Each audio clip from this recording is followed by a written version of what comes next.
تسلی بھی نہیں، کوئی خیال ہی نہیں، توجہ ہی نہیں ہماری. میرے رسول پاک علیہ الصلوۃ والسلام کے صحابہ یوں چٹان تھے دین کے معاملے میں. اپنا پیارا بھی سامنے آتا تھا تو کافر سمجھ کے قتل کر دیتے، اس لیے کہ وہ سمجھتے تھے قوم مذہب سے ہے، مذہب جو نہیں تم بھی نہیں. اگر دین نہیں رہے گا تو کوئی شے باقی نہیں رہے. یاد رکھنا، اگر دین نہیں رہے گا. میرے حبیب پاک علیہ الصلوۃ والسلام کے غلاموں کا یہ حال تھا. احد کے اندر افواہ پھیل گئی کہ حضور شہید ہو گئے. حضرت انس بن مالک کے چچا تھے انس بن نضر رضی اللہ تعالیٰ. جب افواہ پھیلی نا حضور شہید ہو گئے تو جناب انس بن نضر اٹھے، تلوار پکڑی، صحابہ سے کہنے لگے یہاں کیوں بیٹھے ہو؟ کہا حضور شہید ہو گئے تو ہم کیا کریں؟ فرمایا حضور شہید ہو گئے تو ہم زندہ رہ کے کیا کریں گے؟ یہاں کیوں بیٹھے ہو؟ ہمارا جینا بھی مصطفیٰ کے لیے، مرنا بھی مصطفیٰ کے لیے. اگر حضور علیہ الصلوۃ والسلام وصال کر گئے تو اٹھو، ان بے ایمانوں سے لڑتے ہیں جنہوں نے مصطفیٰ کو شہید کیا ہے. اٹھو. حضرت انس بن نضر میدان میں نکلے، اس طرح لڑے کہ صحابہ کہتے ہیں نہ زخموں کی پرواہ، تیر برستے رہے پرواہ کوئی نہیں، تلواریں چلتی رہیں پرواہ کوئی نہیں، ان کے وجود پر نیزوں کے زخم آتے رہے پرواہ کوئی نہیں. حضرت انس بن نضر اتنا لڑے کہ شہید ہو گئے. اور جب شہادت کے بعد ان کی لاش دیکھی تو 80 زخم نظر آئے، تلواروں کے، نیزوں کے 80 زخم. حضور کے لیے ان لوگوں نے جانیں دے دی، پرواہ نہیں کی. یہاں اس مسئلے کو ہمارے ہاں لوگ سمجھتے ہی نہیں. ختم نبوت کا مسئلہ بڑا حساس مسئلہ ہے. ما کان محمد ابا احد من رجالکم ولکن رسول اللہ وخاتم النبیین. ہم ختم بھی پڑھے نہ کسی کا تو اس میں بھی ختم نبوت والی آیت پڑھتے ہیں، اس لیے کہ یہ بنیادی مسئلہ ہے. ہم لوگوں کو بتاتے ہیں کہ جو مرنے والا گیا ہے نا دنیا سے، وہ نبی پاک کی ختم نبوت کا اعلان کرتا ہوا گیا ہے. ہم لوگوں کو یہ بات بتلاتے ہیں. میرے حبیب پاک علیہ الصلوۃ والسلام کی 150 کے قریب حدیثیں ہیں کہ میں آخری نبی ہوں، میرے بعد کوئی نبی نہیں ہے. 150 کے قریب حدیثوں میں حضور نے ارشاد فرمایا.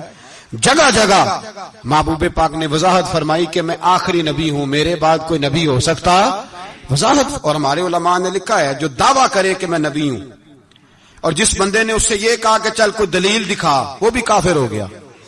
وہ بھی کافر. کیوں تو نے یہ سوال کیا؟ یہ حساس نوعیت کا مسئلہ ہے. میرے رسول پاک علیہ السلام کے غلاموں نے ایک پیغام دیا ہے ہمیں، اس پیغام کو یاد رکھنا.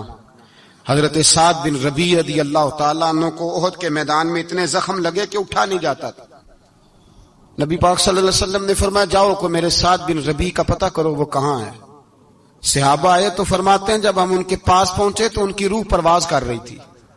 آخری لفظ انہوں نے ادا کیے، کہنے لگے ادھر آؤ صحابہ، ادھر آؤ، میری وصیت سن لو. ہم قریب گئے، ہم نے کہا شاید بچوں کے بارے میں، اولاد کے بارے میں، گھر کے بارے میں کوئی وصیت کریں گے. تو حضرت سعد بن ربیع نے وصیت فرمائی.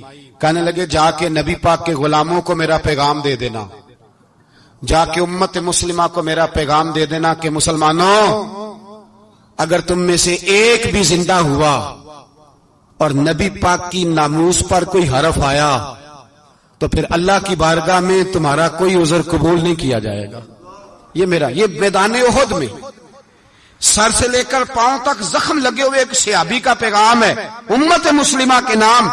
حضرت سعد بن ربیع رضی اللہ تعالیٰ عنہ فرمانے لگے میں مرتے وقت مسلمانوں کو پیغام دے کے جا رہا ہوں کہ اگر حضور کی عزت پر، ناموس پر، نبی پاک صلی اللہ علیہ وسلم کی ذات پر ذرا سا بھی حرف آیا اور مسلمان زندہ ہوئے، اور پھر اگر وہ سمجھیں کہ ہمیں اللہ کی بارگاہ سے معافی مل جائے گی، تو یاد رکھنا رب ہر بات معاف کرے گا، اس بات میں تمہیں اللہ معافی، اس میں تمہیں. یہ پیغام دیا سعد بن ربیع نے اور امت کو سمجھایا کہ ہر بات میں کمپرومائز کر لینا، رسول اللہ کی ذات کے بارے میں کمپرومائز نہ کرنا.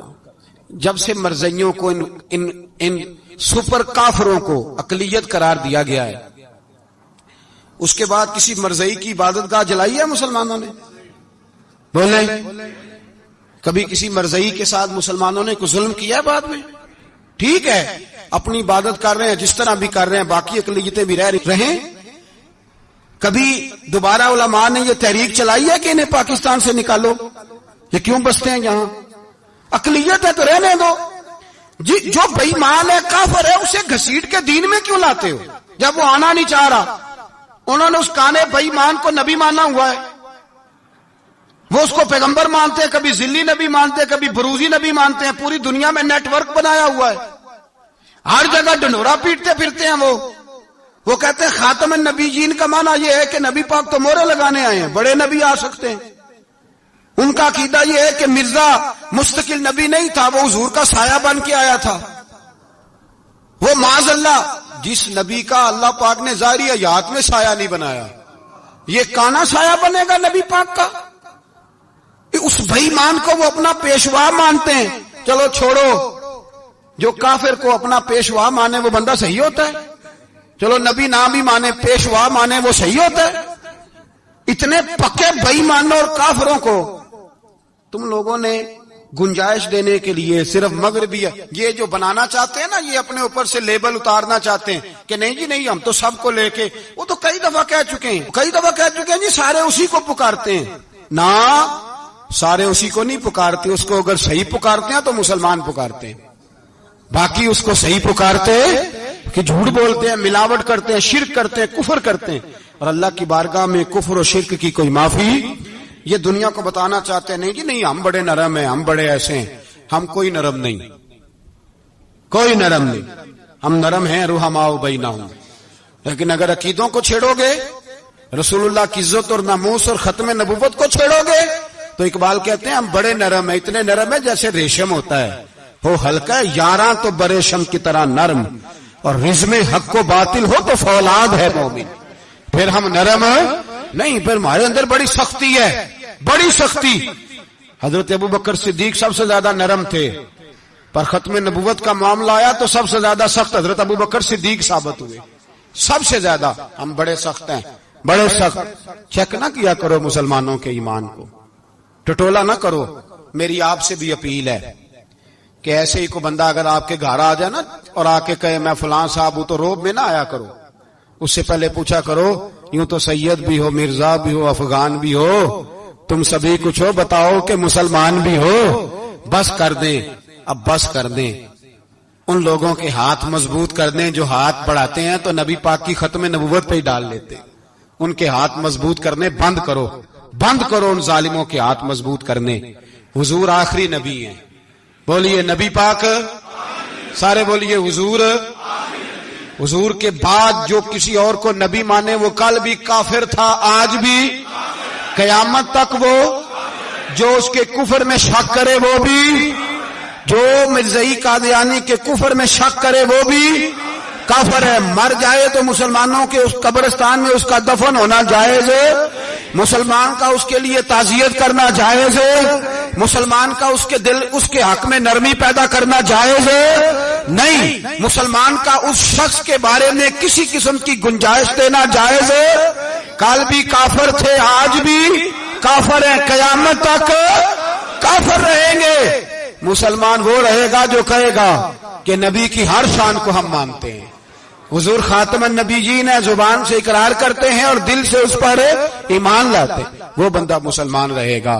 ہم حکومتوں کو سمجھاتے ہیں اپنی قبریں خراب نہ کرو، اپنی آخرت تباہ نہ کرو، نہ بس تھوڑا سا وقت ہے، تمہارے باپ دادا مر گئے، ان کا نام بھی کوئی نہیں لیتا، تم بھی دنیا سے جاؤ گے، خدا را ہم تمہیں سمجھاتے ہیں، ہم درد مندانہ اپیل کرتے ہیں، اپنی آخرت بچاؤ۔ یہ اسمبلیاں چند روزہ، یہ حکومتیں چند روزہ، ادھر جا کے دیکھ لو شدرے میں وقت کا بادشاہ لیٹا ہے، لیکن کوئی نہیں جاتا۔ بادشاہ تھا، اٹھتا تھا تو دنیا اٹھتی تھی، بیٹھتا تھا تو دنیا بیٹھ جاتی تھی۔ آج ہمارے بہت سارے نوجوانوں کو پتہ نہیں کہ اس کسی بادشاہ کی قبر بھی ہے، بہت بڑا مقبرہ بنا، بڑی سیرگاہ بنی ہے، پر کوئی جاتا نہیں۔ چند قدم راوی کراس کر کے دیکھ لو، داتا علی اجمیری لیٹے ہوئے، ایک دن کے لیے بھی چھوٹی سی اسمبلی کے ممبر بھی نہیں بنے۔ میراں نہ امیراں دے دیوے بلدے نہیں صدا فقیراں دے، نہ وہ والی حکومت کرو جس کے بعد تمہاری فاتحہ بھی کوئی نہ پڑھے۔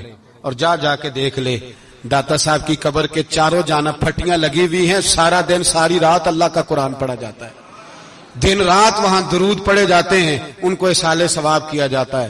یہ والی زندگی جی واپس آ جا، نہ اپنی آخرت خراب کر، بچ جا، وقت کی حکمران لوٹ آ، رسول اللہ کے قدموں میں بیٹھو، اعلان کرو، بغاوت کرو نبی پاک کے دشمنوں کے خلاف، اور حضور کے سچے غلام بن کے جیو۔